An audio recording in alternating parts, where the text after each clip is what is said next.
Assalamualaikum warahmatullahi wabarakatuh.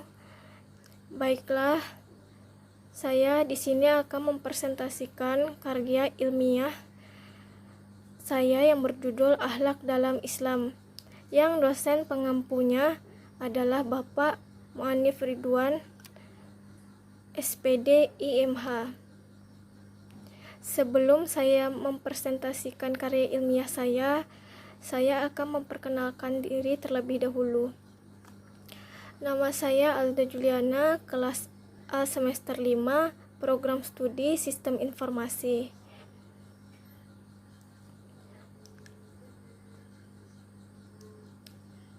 Pendahuluan. Akhlak dalam Islam menjadi sesuatu yang penting dan berguna bagi umatnya. Akhlak menjadi sesuatu yang akan membuat seseorang mendapatkan kebahagiaan di dunia maupun di akhirat. Akhlak menduduki peran penting dalam kehidupan manusia, menjadi standar nilai bagi suatu bangsa dan menjadi tolak ukur nilai pribadi bagi seseorang. Islam memandang akhlak itu sangat penting untuk mewujudkan kedamaian dan keselamatan manusia di dunia dan di akhirat. Itu sebabnya Nabi Muhammad SAW diutus untuk memperbaiki akhlak manusia sehingga tercipta ketentraman, sebagaimana firman Allah dalam surah Al-Ahzab ayat 21 yang artinya, sesungguhnya telah ada pada diri Rasulullah itu suri tauladan yang baik bagimu, yaitu bagi orang yang mengharap rahmat Allah dan kedatangan hari kiamat, dia banyak menyebut Allah.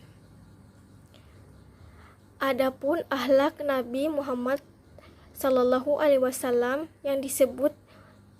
yang diutus menyempurnakan akhlak manusia yang dikenal dengan akhlak Islami, karena bersumber dari wahyu Allah yang kini terdapat dalam Al-Quran, yang menjadi sumber utama agama dan ajaran Islam. Suri tauladan yang diberikan Rasulullah selama hidup beliau merupakan contoh akhlak yang tercantum dalam Al-Quran. Butir-butir akhlak yang baik disebut dalam berbagai ayat yang tersebar di dalam Al-Quran dan hadis, yang memuat perkataan, tindakan, dan sikap diam Rasulullah. Ketika Aisyah ditanya tentang akhlak Rasulullah, ia menjawab, akhlak Rasulullah ialah Al-Quran. Oleh karena itu, ajaran Islam membimbing umat manusia dimulai dengan memperbaiki akhlaknya. Kita harus mempunyai perhatian yang serius dalam upaya menyempurnakan akhlak, karena nilai manusia bukanlah terletak pada bentuk fisik, suku, keturunan, gelar, ataupun kedudukan, akan tetapi terletak pada iman, takwa, dan akhlak seseorang. Pengertian akhlak. Ada dua pendekatan yang digunakan untuk mendefinisikan akhlak, yaitu pendekatan linguistik atau kebahasaan dan pendekatan terminologi atau istilah. Dari sudut kebahasaan, akhlak berasal dari bahasa Arab, yaitu isim masdar atau bentuk infinitif dari kata akhlaq, yuhliklu if'alan, yang berarti al-sajiyah atau perangai, al-tabi'ah atau kelakuan, tabiat, watak, dasar, al-adat atau kebiasaan, kelaziman, al-muru'ah atau peradaban yang baik, dan al-din atau agama. Para ahli bahasa mengartikan akhlak dengan istilah watak, tabiat, kebiasaan, perangai, dan aturan. Sedangkan menurut para ahli ilmu akhlak, akhlak adalah sesuatu keadaan jiwa seseorang yang menimbulkan terjadinya perbuatan-perbuatan seseorang dengan mudah.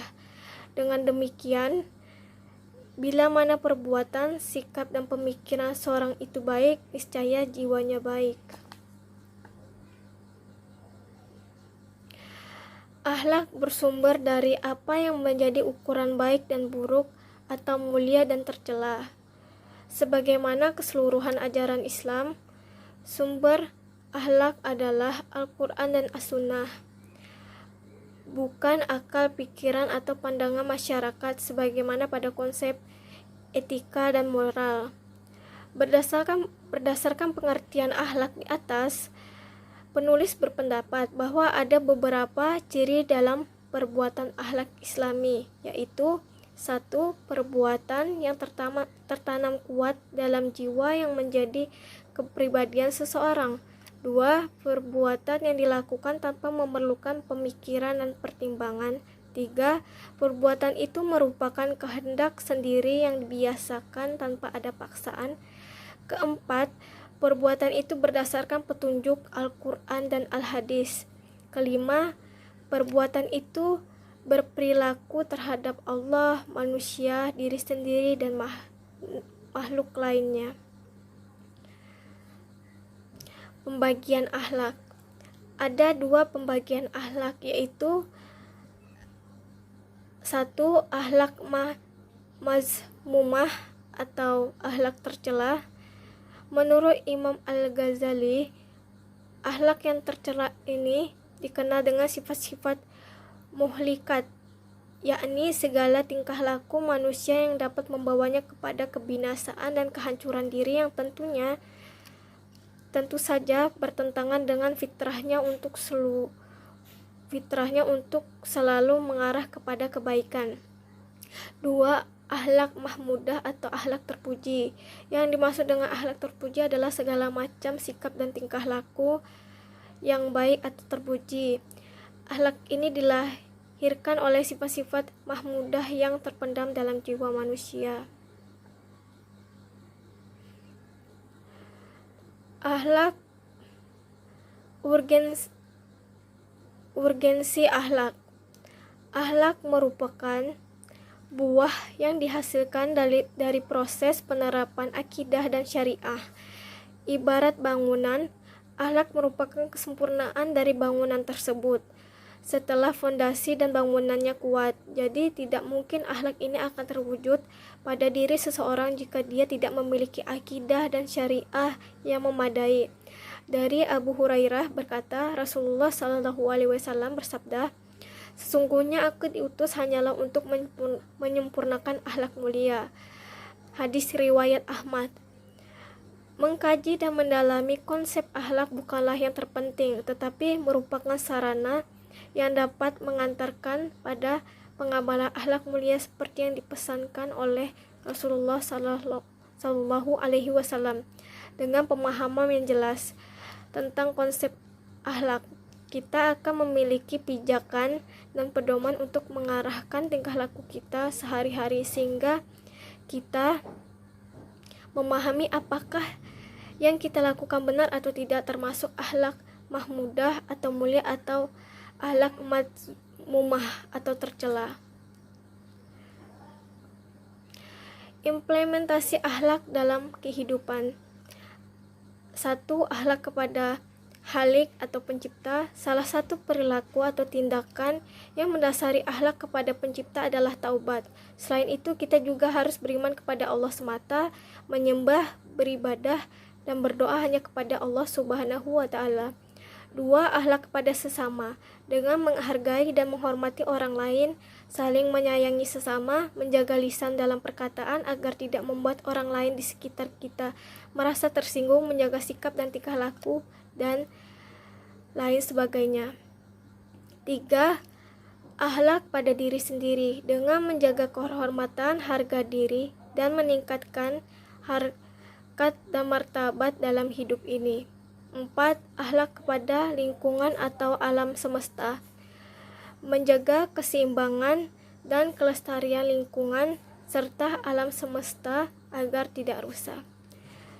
Sekian presentasi saya untuk tugas agama karya ilmiah yang berjudul Akhlak dalam Islam. Lebih dan kurang saya mohon maaf yang sebesar-besarnya. Saya akhiri, wabillahi taufik wal hidayah. Wassalamualaikum warahmatullahi wabarakatuh.